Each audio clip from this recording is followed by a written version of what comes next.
Americans will be heading out to the polls to vote. They just opened 2 minutes ago. Control of the Senate is on the line with 35 Senate seats up for grabs. Control of the House of Representatives is on the line. 36 governorships are at stake. As of this morning, more than 40 million ballots have already been cast nationwide. Polls, again, as we mentioned, opened just 2 minutes ago now. We've got team coverage for you this morning.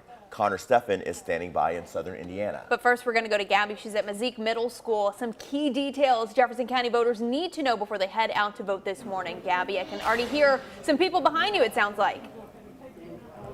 Yeah, the polls have definitely opened here at Mazik Middle School, and that is just one of many locations you all at home can come out and vote today. And you may have received information in the mail or you looked online to find out exactly where you'll be voting. But if you haven't, that's okay. We have the details right here. So here's exactly what you need to know. Take a look here at your screen.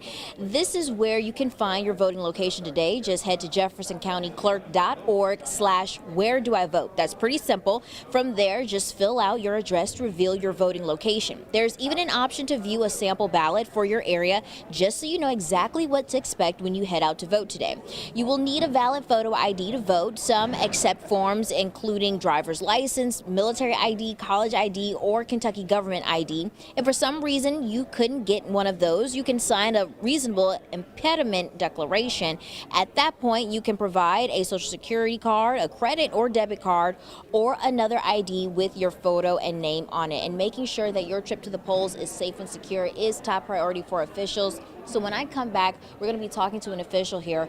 And Connor, you are in southern Indiana. I want to bring you into this conversation about voting in Kentuckiana. How are things looking over there where you're located?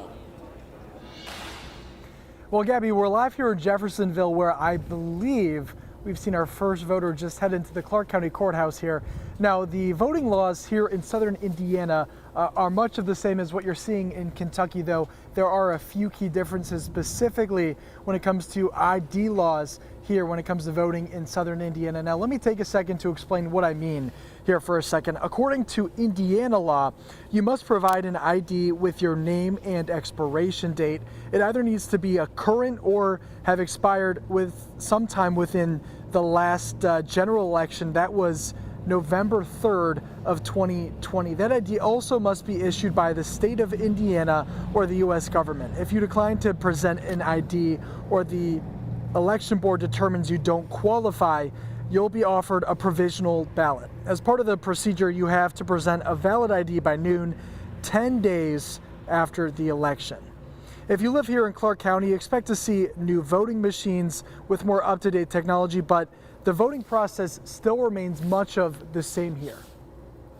It's similar to our previous equipment. It is a visual scan count tabulator, like a Scantron, similar to what we've had in the past, but the technology is a little bit more updated. It's still a paper ballot, still vote in person, filling out that ballot, and then turning it over by putting it into the ballot collectors. If you plan on heading out to the polls today, they're open now, 6 a.m. through 6 this evening. If you get into line by 6 tonight, they're not going to kick you out. You'll still be able to cast your ballot. Just be prepared for what officials are calling a busier than normal line situation here outside the polls. So again, that's between 6 and 6. So just make sure you plan accordingly. And of course, get out and vote today. We're live here in Jeffersonville. Connor Steffen, WHAS 11 on your side. Solid reporting on both sides of the river this morning. Connor, thank you. And Gabby, thank you as well.